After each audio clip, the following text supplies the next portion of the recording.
Hey all, this is Krishna. మీరు చూస్తుంది DSK tech Telugu.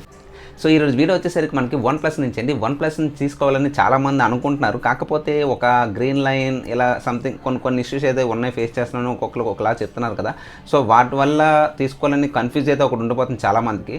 So నేను అందుకు ఈరోజు నేనైతే ఒక 2 మొబైల్స్ అయితే తీసుకొచ్చా. ఈ 2 మొబైల్ అయితే ఎక్కువ మంది అయితే ఈ 2 మొబైల్ కోసం అడుగుతున్నారు.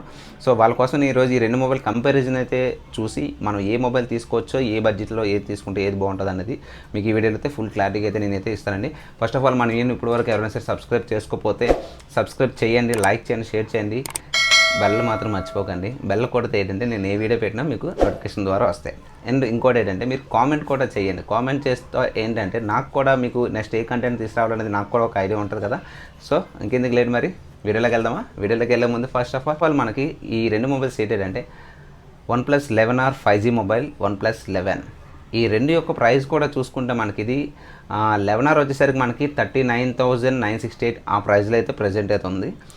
11 వచ్చేసరికి మనకు చూసుకుంటే 56,000 సమ్ 998 సమ్ అమౌంట్ అయితే ఉంది కదా. కానీ ఈ రెండిట్లో కూడా ప్రైస్ వేరియేషన్ దగ్గర ఒక 20,000 వరకు అయితే వేరియేషన్ ఉంది. కానీ చూసుకుంటే ఫస్ట్ ఆఫ్ ఆల్ మనకి ఈ ఫోన్స్లో మెయిన్ ఇంపార్టెంట్ మనకి ఏంటండి, ప్రొసెసర్ ఒకటి ఫాస్ట్ ఉండాలి, ఓకే, ర్యామ్ ఒకటి important, and more thing storage ఒకటి, అండ్ డిస్ప్లే అండ్ బ్యాటరీ. ఈ యొక్క మెయిన్ కేటగిరీస్ కదా. కెమెరా ఆబ్వియస్లీ ప్రతి కెమెరా కూడా OnePlus అయితే మీకు చెప్పవసరం లేదు. OnePlusలో కెమెరా అయితే అవసరం, ఎప్పుడు కూడా ఫొటోస్ అయితే చాలా బాగుంటాయి OnePlusలో చూసుకుంటే మీకు, ఓకే. మనకి ప్రొసీజర్ చూసుకుంటే మనకి 11R వచ్చేసరికి మనకి ఇది స్నాప్డ్రాగన్ 8+ జనరేషన్ 1తో వస్తుందండి. 11 వచ్చేసరికి మనకి స్నాప్డ్రాగన్ 8 జనరేషన్ 2తో అయితే వస్తుంది, ఓకే. దీని యొక్క ర్యామ్ చూసుకుంటే మనకి ఇది రెండు కూడా ర్యామ్ 8GB ర్యామ్తో అయితే వస్తున్నాయి.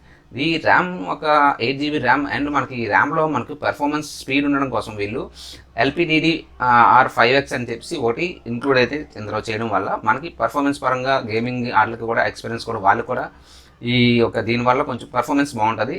మీకు ఫోన్ హీట్ కూడా అంత ఎక్కువగా అయితే అంటే మరీ ఓవర్గా ఆడకుండా ఒక పర్లేదు, నార్మల్గా ఆడితే హీటింగ్ కూడా అంత ఎక్కువే లేదండి, ఓకేనా. మీకు రిఫ్రెష్ రేట్ చూసుకుంటే మనకి ఇది 11R వచ్చేసరికి 120Hz ఉంది, ఇది కూడా 120Hz రిఫ్రెష్ రేట్ వస్తుంది. డిస్ప్లే వచ్చేసరికి చూసుకుంటే మనకి ఇది 11R వచ్చేసరికి 6.74 ఇంచెస్ డిస్ప్లే వస్తుందండి, సూపర్ ఫ్లాట్ AMOLED డిస్ప్లే. మనకి 11 వచ్చేసరికి మనకి ఇది 6.7 inches super flat AMOLED display వస్తుందండి. మనకి బ్రైట్నెస్ చూసుకుంటే మనకి 11R వచ్చేసరికి మనకి 1450 నిట్స్తో వస్తుంది, ఇదైతే మీకు 1300 నిట్స్తో వస్తుందండి 11 వచ్చేసరికి. మన యొక్క దీని యొక్క కెమెరా చూసుకుంటే మనకి ఇది 50 మెగాపిక్సెల్ కెమెరా వస్తుంది 11R వచ్చేసరికి. ఫ్రేమ్ రేట్ వచ్చేసరికి 1.8 వైడ్ యాంగిల్ వస్తుంది, ఇది సోనీ IMX 890తో వస్తుందండి. అల్ట్రా వైడ్ యాంగిల్ వచ్చేసరికి మనకి ఇది 8 మెగాపిక్సెల్ కెమెరా వస్తుంది. ఫ్రేమ్ రేట్ వచ్చేసరికి మనకి 2.2 వస్తుందండి. ఇది 2 megapixel frame rate macro camera వస్తుంది, 2.4 వస్తుంది ఫ్రేమ్ రేట్ వచ్చేసరికి 11R ఇది, ఓకే. 11 వచ్చేసరికి మనం చూసుకుంటే 11లో 50 మెగాపిక్సెల్ కెమెరా వస్తుంది. ఫ్రేమ్ రేట్ వచ్చేసరికి మనకి ఇది 1.8 వైడ్ యాంగిల్ వస్తుందండి, ఇది కూడా మీకు సోనీ IMX 890తో వస్తుంది. మీకు ఇది అల్ట్రా వైడ్ యాంగిల్ వచ్చేసరికి 48 మెగాపిక్సెల్ వస్తుంది. ఫ్రేమ్ రేట్ వచ్చేసరికి మనకి ఇది 2.2తో అయితే వస్తుందండి. మీకు 32 మెగాపిక్సెల్ వచ్చేసరికి ఉంటుంది, ఇది ఫ్రేమ్ రేట్ 2.0తో వస్తుంది. మీకు ఇది పిక్సెల్ డెన్సిటీ చూసుకుంటే మనకి ఇది కలర్లో వచ్చేసరికి మనకి ఇది 451 ppi వస్తుంది, ఇందులో వచ్చేసరికి 526 ppi వస్తుందండి. మీకు ఫ్రంట్ క్యామ్ చూసుకుంటే మనకి 16 మెగాపిక్సెల్ కెమెరా వస్తుంది 11R వచ్చేసరికి. ఫ్రేమ్ రేట్ వచ్చేసరికి మనకి 2.45 వైడ్ యాంగిల్ వస్తుందండి.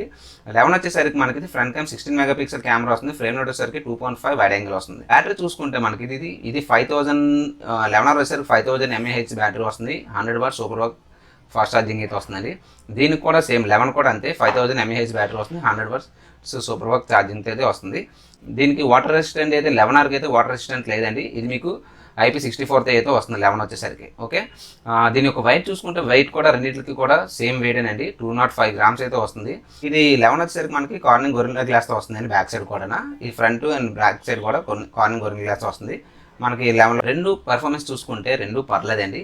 మీకు డిస్ప్లే కూడా చూసుకుంటే మనకి డిస్ప్లే పరంగా వెళ్తే మాత్రం 11లో కూడా డిస్ప్లే బాగుంటుంది, 8లో కూడా. అంటే మీకు ఈ రెండింటికి పెద్ద చిన్న మైనర్ చేంజెస్ అయితే ఉన్నాయండి, అంతే, అంతకు మించి ఇంకేం లేదు, ఓకే. దీని యొక్క ఈ ఫోన్ ఈ రెండింటికి ఉన్న ప్రోస్ అండ్ కాన్స్ చూసుకుంటే మనకి ఫస్ట్ ఆఫ్ ఆల్ 11R వచ్చేసరికి మనకి దీంట్లో పర్ఫార్మెన్స్ పరంగా చూసుకున్న బ్యాటరీ, కెమెరా, మీకు కెమెరా అయితే చూసుకోవసలే కదా. కెమెరా అయితే దీంట్లో పిక్చర్స్ చాలా బాగా వస్తాయండి. మీకు OnePlusలోని కెమెరాస్ అంటే మీకు చాలా బాగుంటాయి. ఓకే, చాలామంది ఫోన్లకి ఈ గ్రీన్ లైట్ ఒకటి వస్తుందని చెప్పేసి టెన్షన్ తోటి తీసుకోవాలా వద్దని ఒక ఆలోచన అయితే దాన్ని అలా పక్కన పెట్టుకుంటున్నారు. అలా ఏం లేదండి. ఫస్ట్ ఆఫ్ ఆల్ అది అన్ని మొబైల్కి ఆ గ్రీన్ లైట్ అనేది వస్తుందని మనం అయితే చెప్పకూడదు. అది ఎవరికో ఒకరికి ఇద్దరు ముగ్గురికి వచ్చి ఉంటుంది అంతే తప్ప, మీకు దాన్ని సర్వీస్ సెంటర్కి తీసుకెళ్తే వాళ్ళు మీకు చేస్తారు. ఓకే, కొన్నిసార్లు మనం డెసిషన్ తీసుకున్నప్పుడు ఎలా ఉంటుంది అంటే, కొన్ని రోజులు పోయిన తర్వాత మనం ఒక మంచి మొబైల్ మిస్ అయిన కూడా ఫీలింగ్ కూడా తర్వాత అయితే మనకు వస్తుంది. సో అదొకటి మైండ్లో పెట్టుకొని మీరైతే ఈ మొబైల్లో మీకు ఆ గ్రీన్ లైన్ కోసం అనేది ఎక్కువ మీరు టెన్షన్ పడవసలేదండి. చాలా వరకు ఇప్పుడు అందరి చేతిలో ఎక్కువ చూసుకుంటే OnePlus మొబైల్సే ఎక్కువ ఉంటాయి.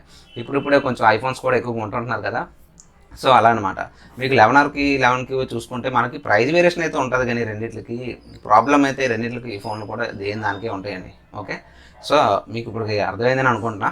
మీకు 11Rలో పెర్ఫార్మెన్స్ బాగానే ఉంటుంది, 11లో కూడా బాగానే ఉంటుంది. ఓకే, రెండు కూడా మీకు అయితే బెస్టే. రెండు ఫోన్స్ కూడా మీరు హ్యాపీగా అయితే మీ బడ్జెట్ని బట్టి అయితే మీరు అయితే సెలెక్ట్ చేసుకోవచ్చు.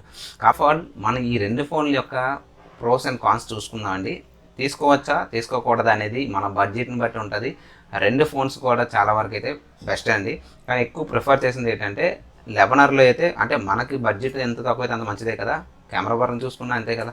సో మనకి 11R కూడా బాగానే ఉంటుందండి. 11R అయితే మీకు ఆ బడ్జెట్లో బెస్ట్ ఇన్ క్లాస్ అని చెప్పచ్చు. అండ్ దీని యొక్క డిజైన్ చూసుకుంటే మనకి ఇది ప్రీమియం డిజైన్ వస్తుంది. మీకు డిస్ప్లే అండ్ బ్యాటరీ లైఫ్ బాగుంటుంది, పర్ఫార్మెన్స్ కూడా బాగుంటుంది. బ్యాటరీ పరంగా చూసుకుంటే మీకు గేమింగ్ ఆడతారు కదా, గేమింగ్స్ ఆడిన వాళ్ళకు కూడా పర్ఫార్మెన్స్ అయితే పర్వాలేదండి. ఇది మనకి ర్యామ్ వచ్చేసరికి మనకి ఇది 8GB RAM LPDP are 5X తోడు అయితే మనకి ఇది ఇంక్లూడ్ చేశారు కదా, దానివల్ల పర్ఫార్మెన్స్ కొంచెం స్పీడ్ ఉన్న వల్ల గేమ్కి మీకు ఎక్కువగా హీటింగ్ ఇష్యూస్ ఎలాంటివి అయితే మీకు అయితే కొంచెం తక్కువ ఉంటాయి, మరీ ఎక్కువ అయితే రాదు. ఓకేనా. ఓకే, 11 వచ్చేసరికి మనకి ఇది ప్రీమియం డిజైన్ ఏతో వస్తుందండి. ఇది డిస్ప్లే కూడా మీకు బాగా స్ప్లెండెడ్ డిస్ప్లే వస్తుంది. ఇది కెమెరా అండ్ ప్రైమరీ కెమెరా ఇవన్నీ చాలా బాగుంటాయి దీనివి. ఓకే, కాకపోతే దీంట్లో ఒక మైనస్ ఏంటంటే కాన్స్లో అయితే చూసుకుంటే మనకి ఇందులో మనకి ఐపీ రేటింగ్ అయితే లేదండి. ఓకే, దీనికి ఒక కెమెరా మ్యాక్రో కెమెరా కొంచెం ఇచ్చేస్తే ఇంకో బెస్ట్ అనిపించవచ్చు దీంట్లో చూసుకుంటే. కొన్నిసార్లు కొన్ని ఇష్యూస్ అయితే ఓవర్లోడ్ అయిన వల్ల చిన్న హీటింగ్ ఇష్యూ అయితే ఇది దీంట్లో అయితే చూడవచ్చు, అంతే తప్ప ఇంకేం లేదండి. రెండు ఫోన్లు కూడా మనకి చూసుకుంటే చాలా బెస్ట్ అండి. మనకి నా ఒపీనియన్ చెప్పమంటే మీకు 11R మీకు మీ బడ్జెట్ని బట్టి చూసుకుంటే 11R బెస్ట్ అని విషయంలో. ఇందులో మీరు 11R అయితే హ్యాపీగా అయితే తీసుకోవచ్చు.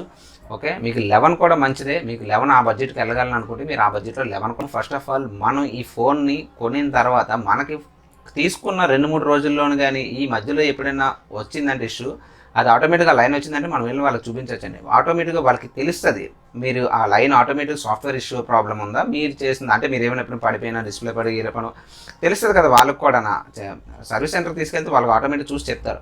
సో ఆ విధంగా కూడా అయితే మీకు ప్రాబ్లం అయితే ఉంటే వాళ్ళు చేస్తారండి. మీకు ప్రాబ్లం అయితే ఏం లేదు. మీకు ప్రాబ్లం ఏమైనా గ్రీన్ సాఫ్ట్వేర్ పరంగా ఏమైనా వచ్చినట్టు ఉంటే మీరు వాళ్ళు చేసిస్తారు సర్వీస్ సెంటర్ తీసుకెళ్తే. ఓకేనా. సో ఫస్ట్ ఆఫ్ ఆల్ మీరు దాని గురించి వదిలేయండి. ఓకేనా. ఫోన్ పరంగా చూసుకుంటే రెండు ఫోన్లు కూడా బెస్ట్ ఇన్ క్లాస్ అనేది చెప్పచ్చు. ఓకే, మీ అందరికీ ఇప్పటికైనా నేను చెప్పింది అర్థమైందని అనుకుంటున్నా. అర్థమైతే వీడియోని లైక్ చేయండి, షేర్ చేయండి, సబ్స్క్రైబ్ చేసుకోండి. బెల్ మాత్రం మర్చిపోద్దు, బెల్ కొట్టండి. మరిన్ని మంచి కంటెంట్తో మీ ముందుకు వస్తా. Thank you. Signing off. Bye.